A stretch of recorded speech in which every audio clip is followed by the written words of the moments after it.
Namaste and good evening, everybody. I have several questions here that I was going to put out there and see if we get some responses or what comes. We do have the Nithyananda image up on the screen, which is certainly not needed. We would get answers without that, but it just brings in a different energy.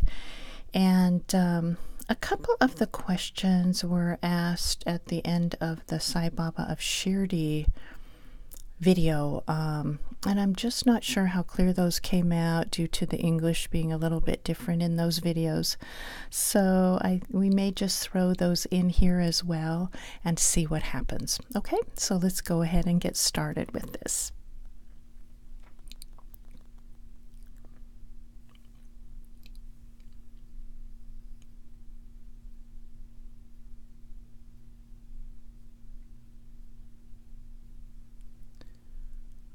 Okay, so one can feel a nice heaviness around this image and around the heart. Okay, so I see a question mark there. Like, go ahead and ask. Okay, so one of the questions was about the unknown universe. Can that be known? The unknown universe, can it be known? So let's see what happens here. Okay, so no is coming, and now we're going back to the heart, and the feeling is the only thing that can be truly known is what is constant, what is unchanging. The rest is transient and cannot be known. Because, again, the information is changing, the energy is in flux constantly. So this is, what is being felt here. And so is it, does it have any validity to attempt to open up the mystery of the unknown universe? Is there anything that could be of benefit or aid others if that is done? So let's see. Okay, so we are getting some yes. Okay, and let's see where this goes. Okay, so I see like a light put on some pages like a book. So it's a very, making those words really stand out in that writing. And the feeling is that if one is clear and is able to illuminate, the book of life really in a way that is one that does not put, have a lot of obstructions or put their imagination onto what is being seen, and can bring that out clearly, then, it does have some worth. It does have some worth in the way of, bringing out a little bit about what maybe their, whatever future happenings may be coming. And this could give people some sense of comfort or some sense of understanding, what is coming along, how things connect, how things open up. And but what the main thing to understand here, though, is that everything is always in flux. So one can see how this can get a little bit skewed in people's minds, where they just either they put their imagination on it when they're attempting to read the future, or the ones that are listening really get stuck on that and attached to it. And one just really has to be open and know that things change. And let's just see, like I'm seeing a gift, a box, when you don't know what's in there, you really have to wait for it to fully open up to be seen. So one can kind of look in there, some that are able to penetrate in there. But in terms of really knowing, this needs to, you just have to wait to see what's revealed. Okay, so anything else with that? Okay, so there's that, the answer with that one. And hopefully that was satisfying to the one that asked. I haven't heard back from them. Okay, so the other question is about Kashmir shaivism versus Advaita Vedanta. Okay, so what one describes the indescribable truth better? So let's see what comes with that.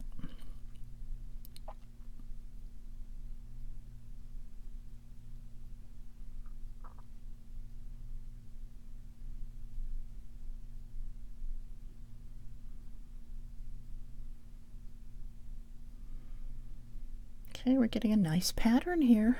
Okay. And you're seeing a box. Okay, so a box is being formed. And I can see Kashmir shaivism written in the box.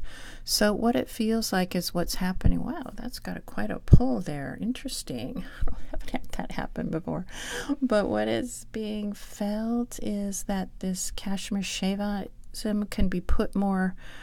People have put it in a box more and made it more like oneness in a way. And this is something like, that is not right about it, because really both of them are meant to be equal.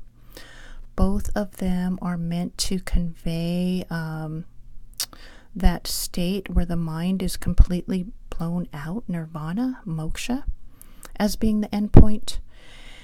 And but with this Kashmir shaivism, it's just been brought out sometimes in a way where, it's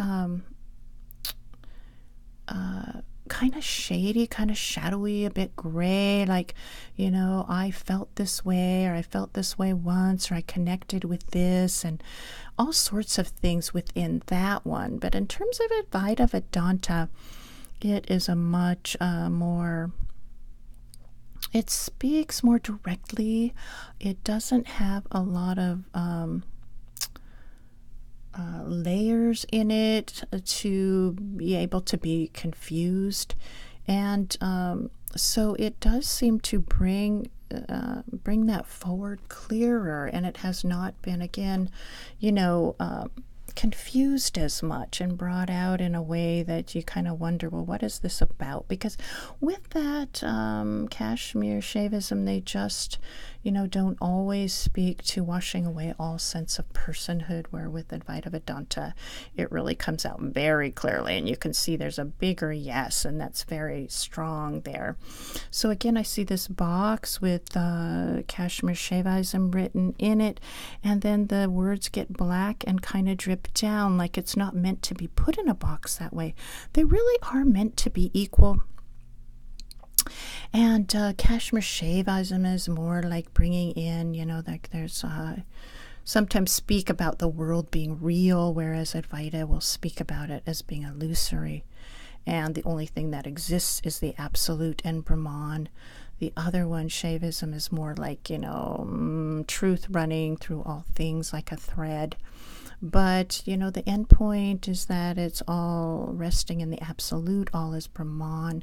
And this is really, the what is meant by both. But again, they just have different ways of relaying, or different perspectives on the same thing. However, as was said, Advaita Vedanta tends to not get so confused and seems to be a bit clearer. Okay, so that's that one. And so the next one that was actually asked with the Sai Baba video is synchronicity. What is it?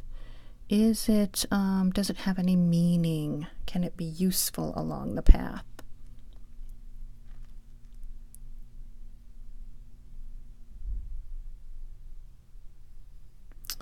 Okay, so does synchronicity have any meaning? It's saying no. So a lot of people get really twisted around this, but let's see what this energy says.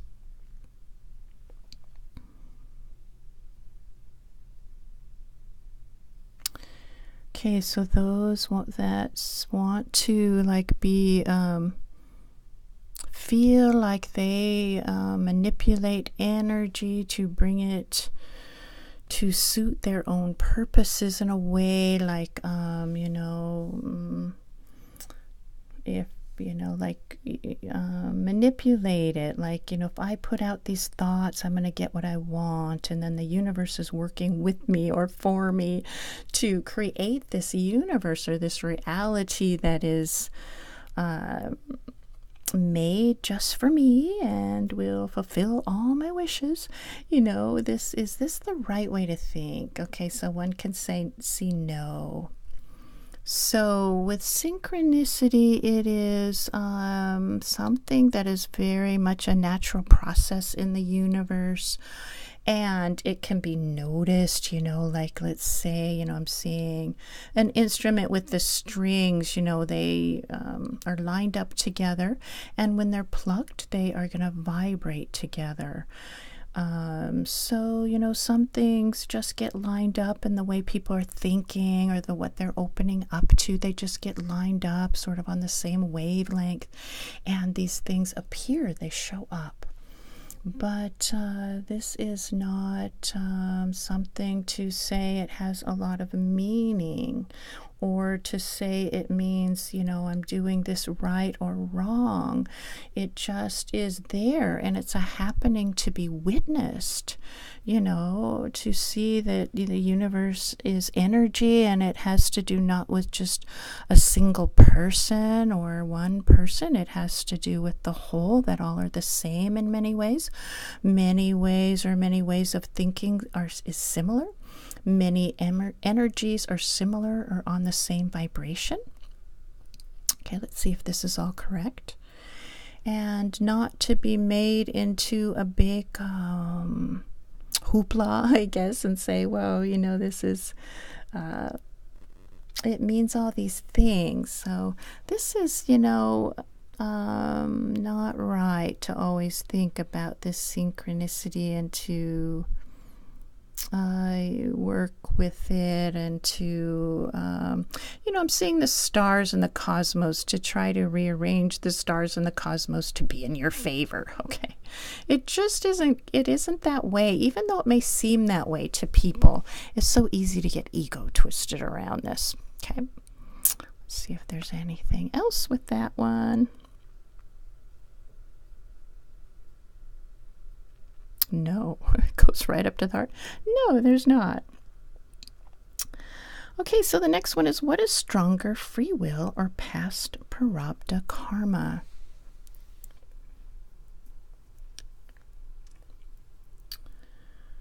All right, so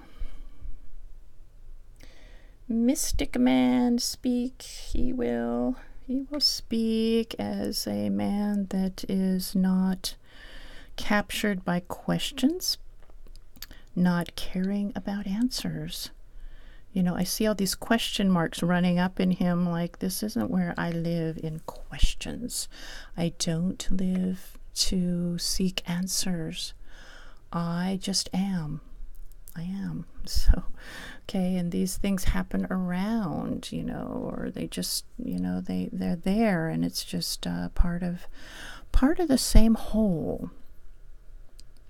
Okay, so this is the way mystic men speak. I know want listen question, like, what's this, what's that, and how this happened, and who's going to change this for me, and these things, these things revolve in people's minds and human brain to give lots of things for mind to be active on, and no, is this going to bring you stillness? No, is this going to bring you stillness?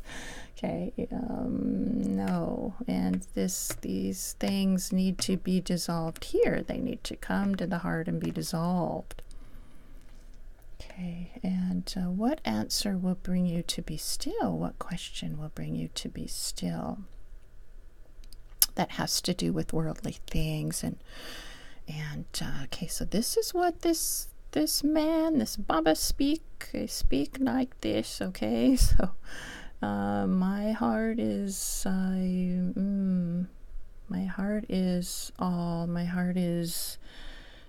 timeless. My heart is mystery. That's me. That's my heart. Okay, life is, oh boy, life is free always. Life is free always, and will is speaking to one that feels they have ego, that they feel they have a choice, and that an I is doing something. This is free will, and this is something that all have when they come to body, to make sure that they can direct the life course in the proper channels, and not be stuck in one thing or one way. This is free will. It's a gift. Like, you don't have to always think this way. You don't always have to play this game. You don't always have to sing this song inside that make you feel sad. Okay, sing different song anyway. But and this is what free will is, with helping and just, to be like a river flowing with a course of what's natural, not letting these choices always bring you grief. Okay, let it flow with what is natural, with what opens up in its time, and not say, I want this now. If this is something you want and feel so badly that you need, then put your heart into it in love and care, and give it time, and know that it will bring what it brings. It will reap fruit in its own way, and then it will be sweet to you if you have not been so attached to the outcome of it. It will be sweet to you then. It can bring you nourishment to your spirit, and you know that, oh, this is something that is like an adventure for me, or something of a surprise or a treat, not just what you think it's going to be. Okay, so free will, and then karma. Let's see if there's anything more about free will. Okay, use it well. Use free will well. Not always feeling that you can make something happen. And this, you see, will not happen the more you attach to it. It may not. It may happen in a hard way for you then. Don't do that. Nope. Okay, so again, he's in the tree, he's patting it, he's smiling, and that big sprawling tree is there with its roots deep in the earth. Okay, so it's not going to go anywhere, even with the winds coming on it really strong. And he's a sturdy presence as well, so they're not budging too easily. The tree and this Baba. All right, so parabdha, karma, free will. What's this about? Okay, so karma is what comes with you in body that you drew to yourself, with lots of different things, like with your desires, with your choices. Okay, so these two things, free will and karma, are intertwined in a way. Free will, if one chooses to not get so attached to a certain energetic pattern or vasana, that karma is part of that, then this tendency can change. It doesn't have to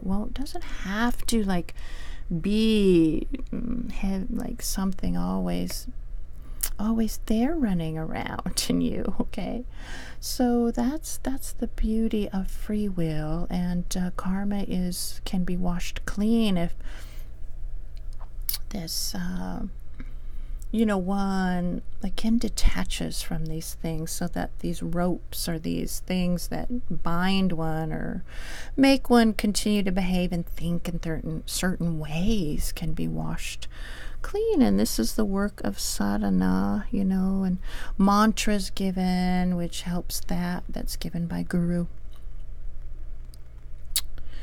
Okay, so they really do work together.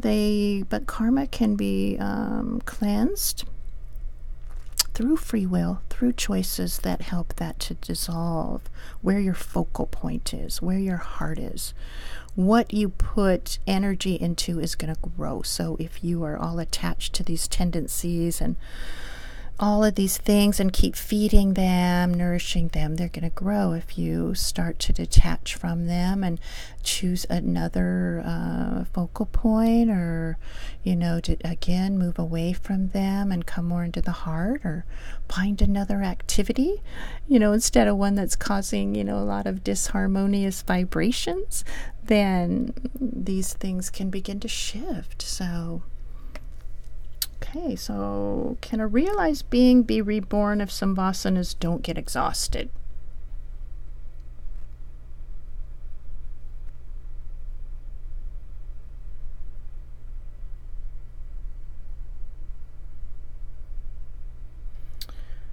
Okay, I hear now to speak my words.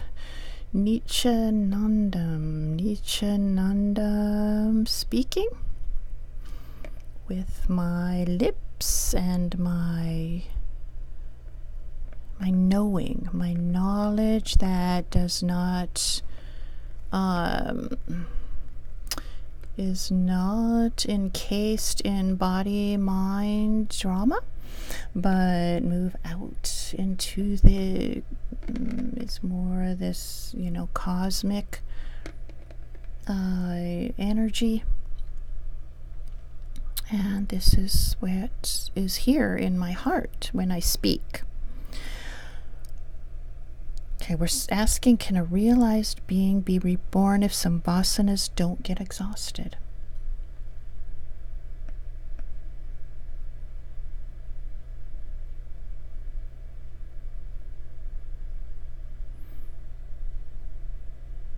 Okay, so one that is realized does not have more karma to exhaust in ways that would create rebirth. What is exhausted is any personal karma or anything that speaks of personal wantings or desire. So, more like the energy that is there will more create, whatever you see outwardly, like, the way they speak or sit or laugh, or, what they enjoy, what they don't enjoy. This is more the type of energy that will follow, because that is still, there's a manifestation of a body there that plays out, but the karma that is still there is not one that brings future happenings of rebirth. It is just something that is more like a manifestation within that way of behaving, and all the things one can see that says, oh, this is this person's way remains. That's not going to go away. That won't go away as long as the body has a life. But the karma that again creates more life to another form later, then no, it won't. But so if you say realized, then there cannot be, if there is still vasanas bothering the being in mental, in behavior, in fear, in grief, in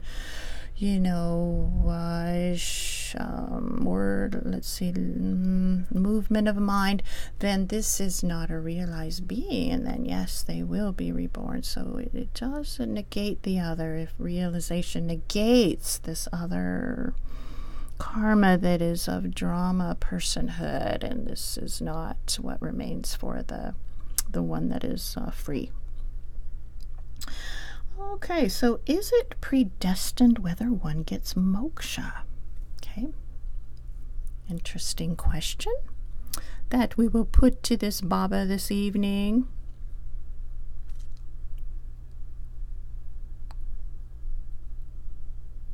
winds of time breathing through. Okay. We always get a little bit of the corny poetry, don't we? Doves flying through space, full moon above all things. Okay. Okay, so my name is, I'm hearing my name is No Man. Okay. You know, more like nobody's home is really the feeling. I don't have that in me anymore. No man. All right, so is it predestined whether one gets a moksha?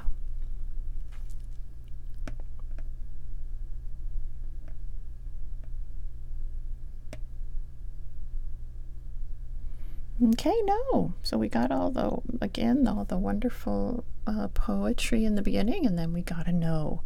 So, okay, so it is not predestined for this means that something is set in stone, and this is not the way the universe works. This predestined is something that people really do not understand, and it's not like something someone cannot choose another course anytime, because they can. Although one that is steeped in sadhana for many lifetimes, that has had the energy of that work with them and moves through them in a strong way with a strong current, that current becomes a force that makes it hard to resist looking away from this spirit life of coming into the heart of the cave where Babas sit, or where monks sit and nuns and things. This sacred place, cannot resist, because the pull there overpowers the other tendencies are so weak. Okay, so someone may say this is predestination, but what it comes is from that one's efforts, that and perseverance and struggle and suffer so long that builds this force of light and a flow or divine current that carries them, and they cannot resist. They can't resist it. They don't have strength to resist. It's so strong. Even if they want to, they couldn't. Is this predestination? It is not. It's a result of their efforts. And so this is why it takes effort. So one can say it's predestined, I won't get moksha. This would be so incorrect and a big block for the soul that is worthy of liberation due to their love and care, or even their desire. They're worthy of it. So don't say that could not do ever because I'm this, I'm not as so good, or I never did right, or whatever. But trust and believe that Christ is in all things, and know that this grace is there for all, with your efforts, with your strength, with your belief, with your put one foot always in front, forward to this heart. So nothing is blocked, and all is fluid and open, and it has to do with making the right choices, being in the heart, and love and grace, and the right circumstances as well. Okay, so those are all the questions, but let's see if any more satsang flows. Sometimes you pick up a little more of that connection starts flowing, sometimes more towards the end. The fountain gets stronger. Let's see if we can sort of take a bath or jump into that fountain and get a little bit more, since it's gushing, stronger now.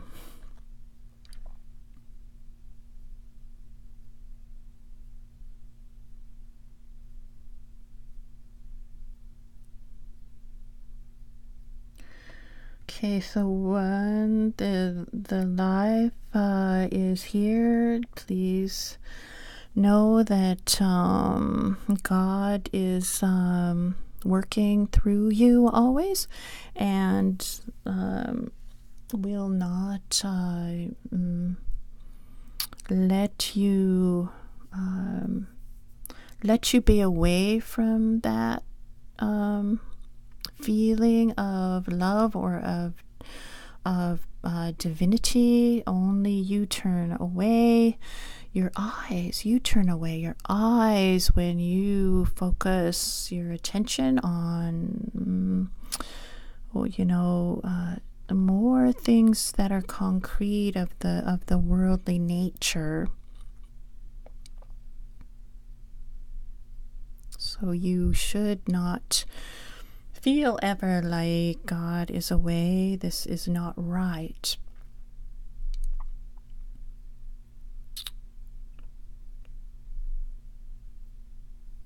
Okay.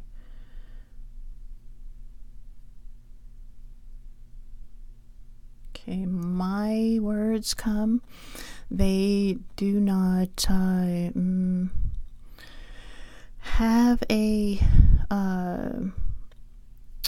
a heavy way with them that is wanting anything from you. They just desire, or they have a life to them that is of a gift-like life that says, my heart is speaking that you can be free always. You can be free, and you are not what you think you are. Okay. So let's see, is there anything else that's important this evening? Wow, it looks like there is more. Well, let's see.